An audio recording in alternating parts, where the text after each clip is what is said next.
Pharma చరిత్రలోనే ఎన్నడూ లేనంత విషాదం చోటు చేసుకుంది. సంగారెడ్డి జిల్లా పాషమైలారం రియాక్టర్ పేలుడు ఘటనలో మృత్యుఘోష కొనసాగుతోంది. ఈ ప్రమాదంలో మృతుల సంఖ్య 45కు పెరిగింది. ఆసుపత్రుల్లో మరో 37 మంది కార్మికులు చికిత్స పొందుతున్నారు. చికిత్స పొందుతున్న వారిలో 12 మంది పరిస్థితి విషమంగా ఉన్నట్లు తెలుస్తోంది. సిగాచి పరిశ్రమ ప్రమాదంలో 43 మంది గల్లంతు కాగా వారిలో ఒడిశా, యూపీ, బీహార్ కార్మికులు ఉన్నట్లు సమాచారం. తమ వాళ్ల ఆచూకీ కోసం బాధిత కుటుంబాలు ఆందోళన చెందుతున్నారు.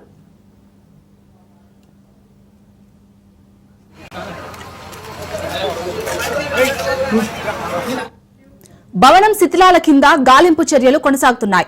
పేలుడు సమయంలో 700 నుంచి 800 డిగ్రీల ఉష్ణోగ్రత ఉన్నట్టు అధికారులు అంచనా వేశారు. Micro crystal cellulose drying unit లో నిన్న పేలుడు సంభవించగా పరిశ్రమలో పేలుడు ధాటికి 3 అంతస్తుల భవనం కూలింది.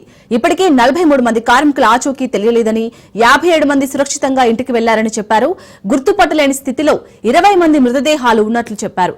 అయితే DNA పరీక్షల అనంతరం మృతదేహాలు అప్పగించనున్నారు. సహాయం కోసం హెల్ప్ డెస్క్ కూడా ఏర్పాటు చేశారు.